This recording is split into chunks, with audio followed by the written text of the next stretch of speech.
The dust of the trail had barely settled when Madeline Newsom stepped off the stagecoach into the scorching heat of Prosperity, Colorado, in the summer of 1878. Every eye in town seemed to fix upon her generous figure as she struggled with her two heavy trunks, her crimson dress clinging to curves that would have made the hills surrounding the town envious. "Need some help with those, miss." A deep voice cut through the whispers and stares. Madeline turned to find herself looking up into the most piercing blue eyes she'd ever seen, set in a sun-bronzed face beneath a worn Stetson. The tall cowboy stood with his thumbs hooked in his belt loops, a gentle smile playing across his lips. "Thank you, sir. I would appreciate the assistance." She straightened her back, bracing herself for the inevitable snickers or sideways glances her size typically invited. Instead, the cowboy simply nodded and hefted both trunks with ease. "Name's Quentin Savage. Most folks just call me Quinn." "I reckon you must be Madeline Newsom, coming to take over the millinery shop," surprise registered on her face. "How did you know? Small town." Quinn grinned, leading the way down the dusty main street. Word travels faster than a prairie fire when someone new is coming, especially someone as. His eyes took in her figure appreciatively. "Memorable as yourself." The heat in Madeline's cheeks had nothing to do with the Colorado sun. For 3 years since her parents' passing, she'd endured nothing but cruel remarks about her size from the people in her Missouri hometown. When her aunt had written offering her the millinery shop in Prosperity, Madeline had seized the opportunity for a fresh start. "Your aunt speaks highly of your talents with a needle and thread," Quinn continued conversationally, seemingly unbothered by the weight of the trunks. "Says you can make a hat that would make a peacock jealous." Madeline felt the familiar tightness in her chest loosening slightly. Aunt Margaret always did have a flair for exaggeration. "Well, this town could use some color and beauty," Quinn replied, stopping in front of a small storefront with large display windows. "Here we are. Your aunt's been staying with the Wilsons since her fall, but she left everything ready for you." As Quinn set down the trunks and pulled a key from his pocket, Madeline noticed several women across the street whispering behind their hands, their eyes moving between her and the handsome cowboy. "Don't mind them," Quinn said softly, following her gaze. "Folks around here are just curious by nature." "I'm accustomed to being stared at, Mr. Savage," Madeline replied with a practiced smile that didn't quite reach her eyes. Quinn's brow furrowed as he pushed open the door. "Well, I reckon they're just admiring how a real woman looks." "Come on in, I'll show you around." The millinery shop was small but tidy, with several hat forms displayed on a counter and bolts of fabric and ribbons lining the walls. A narrow staircase at the back led to what Madeline assumed was the living quarters above. "Your aunt said to tell you she's left some stew on the stove upstairs. Said she figured you'd be too tired to cook after your journey." That was thoughtful of her. Madeline glanced around, already mentally rearranging the displays. "Will she be by tomorrow?" "Doc Wilson wants her to stay off that broken ankle another week, but she's chomping at the bit to see you. I expect she'll send her husband over with a wagon soon enough." Quinn removed his hat, revealing a shock of dark hair. "Is there anything else you need before I leave you to settle in?" Madeline hesitated. "Actually, I was hoping to have my trunks taken upstairs, but I can manage." Before she could finish, Quinn had already hoisted one trunk onto his shoulder. "Lead the way, Miss Newsom." The living space above the shop was cozy if somewhat cramped. A small kitchen and sitting area opened into a bedroom just large enough for a narrow bed, a wardrobe, and a washstand. Quinn set the first trunk down and went back for the second. When he returned, Madeline was standing by the window, looking out at the town. "It's smaller than I expected," she said. "Prosperity," Quinn chuckled. "What it lacks in size, it makes up for in character, you'll see." "I hope so," Madeline whispered. Quinn seemed reluctant to leave. "There's a social at the church on Sunday after services. Might be a good way to meet folks." "Perhaps," Madeline said noncommittally, remembering all too well how such gatherings had gone in the past. "I'll come by around 10 to escort you if you'd like," Quinn offered, his expression earnest. Madeline studied him, searching for any hint of mockery or pity. Finding none, she allowed herself a small, genuine smile. "That would be lovely, Mr. Savage." Quinn, he corrected with a grin that transformed his face. Welcome to prosperity, Madeline. After he'd gone, Madeline sank onto the edge of the bed, wondering what had possessed her to accept his invitation. Men like Quinn Savage handsome, confident cowboys didn't escort women like her to socials. At least they never had before. Shaking her head, she rose to unpack. Prosperity was a fresh start, she reminded herself. Perhaps here she could finally step out of the shadow of others' expectations. The following days passed in a whirlwind as Madeline cleaned and rearranged the shop, creating elegant displays in the windows that soon had women stopping to admire her handiwork. Aunt Margaret's husband, a quiet man named Henry, brought over a wagon on Friday, and Madeline spent a pleasant afternoon at their ranch outside town, reconnecting with her aunt and discussing business plans.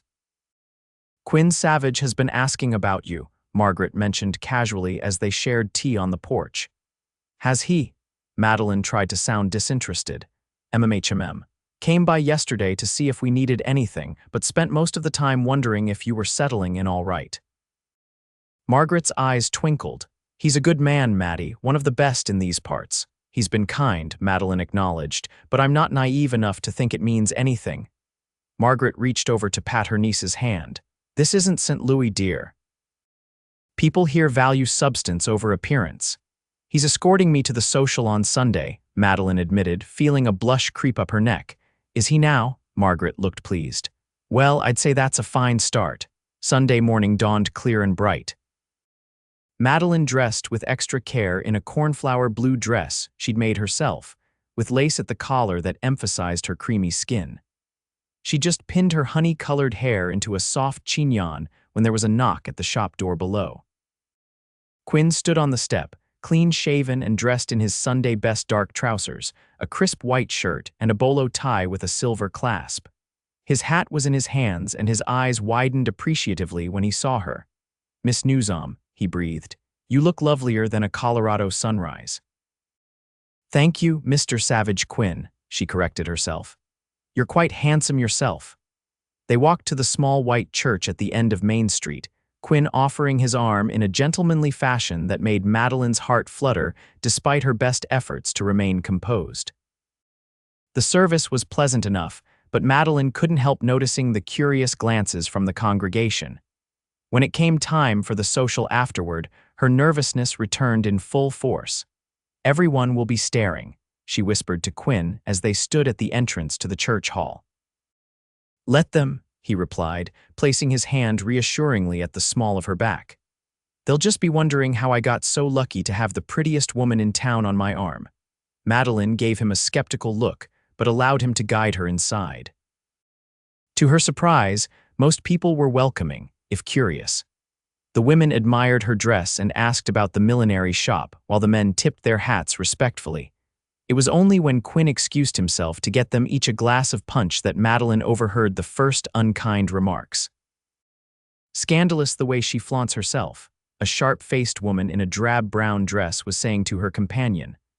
A woman of her size should show more modesty. Poor Quinn, the other woman replied. Always had a soft spot for strays. Remember that three-legged dog he nursed back to health. Well, he can't possibly be serious about courting her. Can you imagine them at the altar? The pastor would need 2 marriage certificates just to fit her name.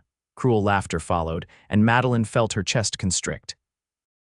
She turned away quickly, nearly colliding with Quinn returning with their drinks. Madeline, what's wrong? He asked, concern evident in his voice. I should go, she managed, fighting back tears. I'm not feeling well. Quinn set the glasses down on a nearby table and took her elbow. Let me walk you home. Once outside, Madeline took a deep breath of the fresh air, trying to steady her emotions. Quinn walked silently beside her, his face troubled. You heard Mrs. Haverford and her sister, didn't you? He finally asked as they approached the millinery shop. Madeline nodded, unable to meet his eyes. They're bitter old spinsters who have never had a kind word for anyone, Quinn said firmly. Their opinions aren't worth the breath it takes to speak them. But they're right, aren't they?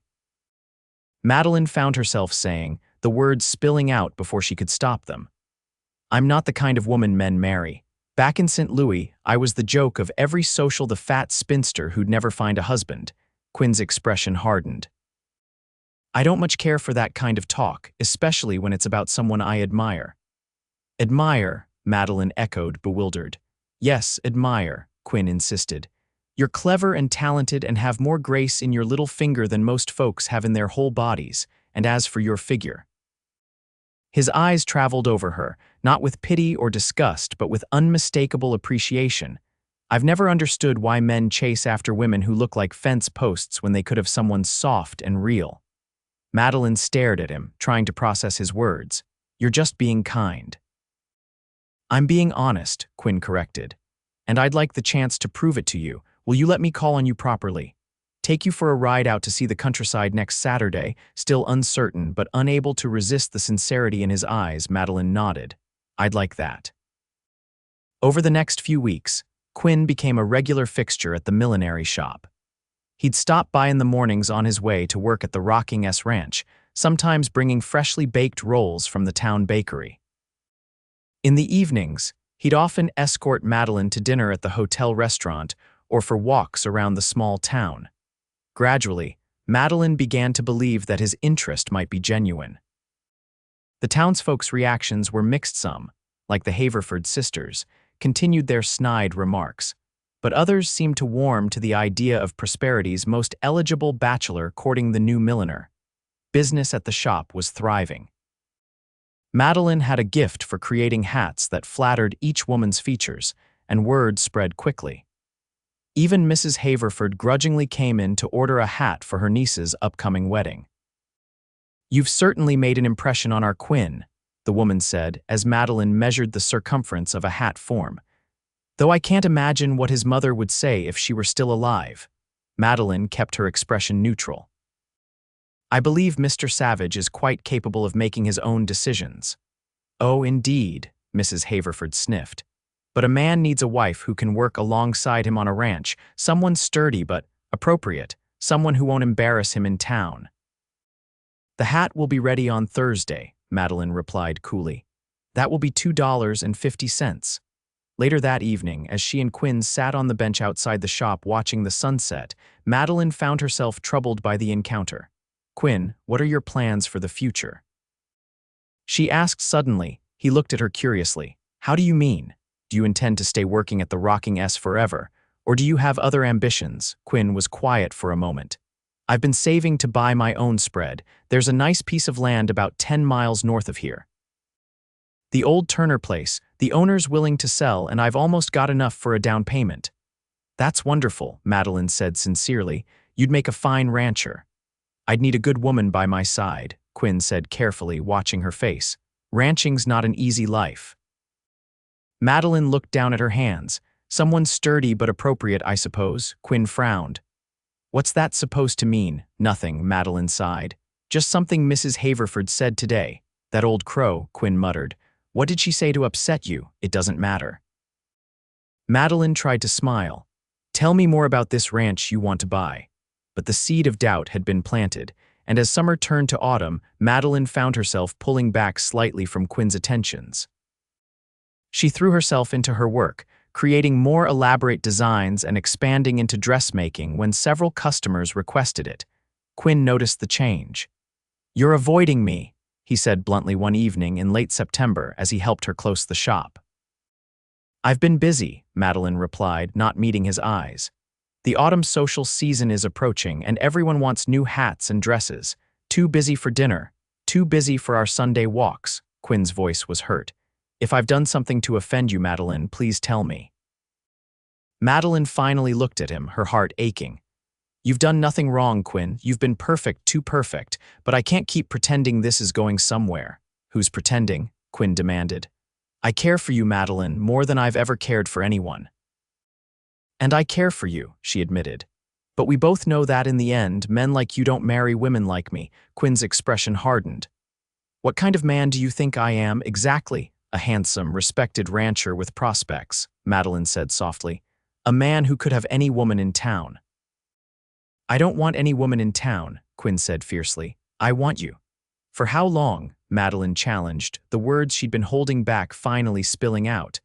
until the novelty wears off, until your friends start making jokes. Until you realize that a wife my size will be a burden on a ranch, unable to keep up with the work, an embarrassment when you go into town. Quinn stared at her, a muscle working in his jaw. Is that what you think of me, that I'm so shallow, so concerned with appearances? I think you're kind, Madeline whispered. Too kind to see what everyone else sees. And what's that? Quinn demanded. That I'm too fat to wed, Madeline said, the words tasting bitter on her tongue. That's what they called me in St. Louis, and it's what they whisper here too. To her surprise, Quinn's expression softened. He took a step closer, reaching for her hand. Then they're blind fools, he said gently. And if that's all they see when they look at you, then I pity them for missing out on knowing the amazing woman I see. He pulled her closer, his eyes never leaving hers. I love you, Madeline Newsom. I love your clever mind and your kind heart. I love how you light up when you create something beautiful. I love the way you fit perfectly in my arms. Madeline felt tears welling in her eyes. Quinn. And if anyone ever says you're too fat to wed, he continued, his voice rough with emotion, then I'll just need a bigger bed. A laugh escaped through Madeline's tears. You can't be serious. I've never been more serious about anything in my life, Quinn assured her, pulling a small box from his pocket. I was going to wait until the harvest dance next week, but I reckon now's as good a time as any. He dropped to one knee right there in her shop, opening the box to reveal a simple gold ring with a small diamond. Madeline Newsom, would you do me the honor of becoming my wife? Of building a life with me on that ranch I told you about? Madeline stared at him, searching his face for any hint of doubt or hesitation. Finding none, she whispered, Are you certain? Truly certain as the sun rises in the east, Quinn replied. I love you, all of you, exactly as you are. Then yes, Madeline said, her voice growing stronger. Yes, I'll marry you, Quinn Savage. The news of their engagement spread through Prosperity like wildfire. Most townsfolk offered genuine congratulations, though the Haverford sisters and their circle made their disapproval clear with pinched expressions and whispers behind fans. Aunt Margaret was ecstatic, immediately offering to host the wedding at her ranch. The Cottonwood Grove would be perfect, she insisted, and we can have the reception in the barn. As autumn progressed, Madeline threw herself into creating the perfect wedding dress, working late into the night after closing the shop. Quinn, meanwhile, finalized the purchase of the Turner Ranch and began making repairs to the small house and barn. It's not much, he apologized when he first took her to see the property, a week before their wedding. But the land is good and the house is solid. We can add on as needed. Madeline took in the rolling hills dotted with cattle, the small creek that ran along the eastern boundary, and the sturdy little two-room house. It's perfect, she said sincerely. It feels like home already. Quinn squeezed her hand. I have something to show you inside. He led her through the front door into what would be their living room and kitchen, then through a doorway into the bedroom. There, taking up most of the space, was a massive bed frame of polished oak. You weren't joking about the bigger bed, Madeline laughed, a blush coloring her cheeks. I never joke about important matters, Quinn said, pulling her into his arms. And nothing is more important than making sure my wife is comfortable. The wedding day dawned crisp and clear, the aspen trees surrounding the Newsom ranch ablaze with gold and orange leaves. Madeline stood in her aunt's bedroom, examining her reflection in the full-length mirror. The dress she'd created was a masterpiece of ivory satin and Belgian lace, designed to accentuate rather than hide her curves. The bodice hugged her generous bosom before flowing into a skirt that moved gracefully with her steps. She'd embroidered tiny rosebuds along the hem and created a matching veil that fell from a crown of fresh flowers. You look beautiful, Aunt Margaret said, eyes glistening as she adjusted the veil. Like a queen. I feel beautiful, Madeline admitted. For perhaps the first time in her adult life, she looked at her reflection without criticism or shame. The ceremony beneath the cottonwood trees was simple, but heartfelt.